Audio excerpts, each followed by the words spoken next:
Euzubillahimineşşeytanirracim. Bismillahirrahmanirrahim. Elhamdülillahi Rabbil alemin. Vel akıbetu lil muttaqin. Ve salatu ve selamu ala Resulihil kerim. Amma ba'd. Aziz ve hürmetli din alimler, hürmetli ustadlar, yaşlılar ve edermen yigitler. Esselamu aleyküm ve rahmetullahi ve berekatuhu. İlki bilen kalkınış isteyişini öňe alyp barýan dostlarymyzdan, yigitlerimizden bir dünýä minnetdarlyk bildirýän. İkinciden, bugünkü hassas günde mawzu-i intihabat diýen barasynda ýa saýlaw barasynda birazjyk söhbetlerimi sizler bilen paýlaşmany isleýän. Elhamdülillah, Türkmen halkymız bugün ray vermek için, saýlawlara gatnaşmak için tezkire aldılar ve tezkirelerine istiker yapıştırdılar. Yani şunun özü bizlere, Türkmen halkını geleceğimiz için bir adım atılanını belli ediyor.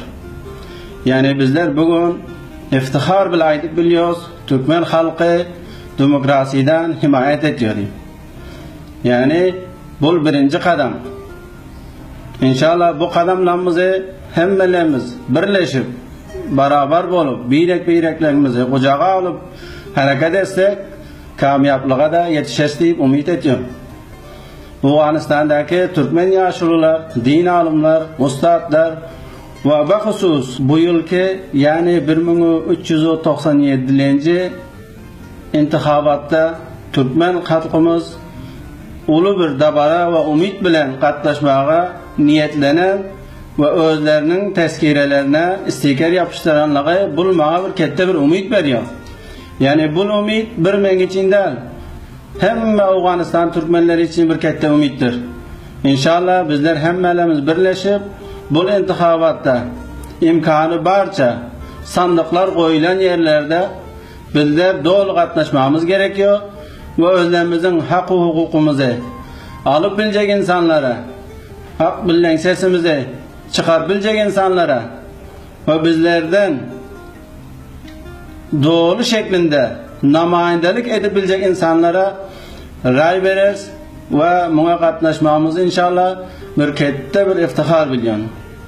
Yani bazı mantikalarda şayet katlaşabilmesek mühim değil.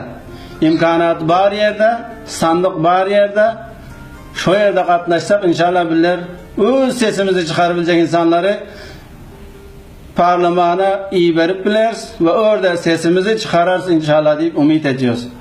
Yani hemimizin bile bolup, bir muşt bolup, yani bir muşt ahanin bolup hareket etmemiz bizler için ulu bir baktır. Bu demokrasiden istifade etmeli, hareket etmeli, birleşmenin vaktidir inşallah. Bizlerin namayindamız parlamenda bolsa, yani özlemiz şöyle bolağımız. Bizlerin namayindamız, vekilimiz parlamenda bolsa, bizlerin sanımız belli bolmalı.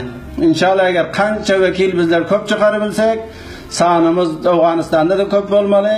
Parlamenda da hak almamız için ansat yollar tapmak umid ederiz. Yani orada vekilimiz köp bolsa, sesimiz bir bolsa, hemmesi birleşip Türkmenin sesinden hareket etse, Türkmenin sesini çıkarsalar, bizler hak hukuka yetişebiliriz diye umid edeceğim. İnşallah bir yaxşı haber başkadan var ki bayımızlik olacak dediler, avazalar var. İnşallah o eğer tatbik olsa bizler hemmemiz birleşip hareket etmeli.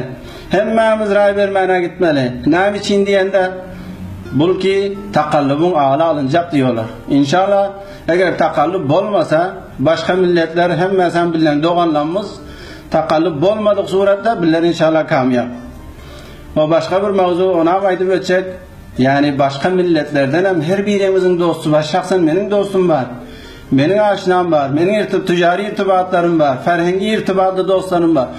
Başka kavimlerden olaram çağıralım. Öz Türkmenlerimize ray verdirdilim.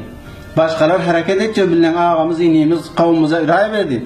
Bizlere hareket eder. Yaşlıyımız, yaş kişimiz, ustadlarımız, gödekler irtibatı camiada yaşıyoruz.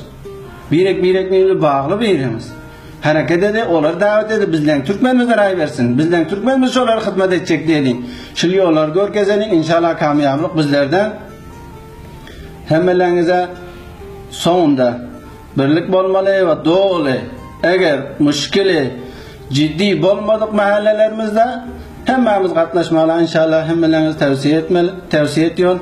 Gelip duran katlaşalım. İnşallah özlemizin bağlılığımızı parlamentoda bildirmesek bizler başka yerde bildirmene çok kıynanıyoruz. Sağ olun. Esselamu Aleyküm ve Rahmetullahi ve Berekatuhu.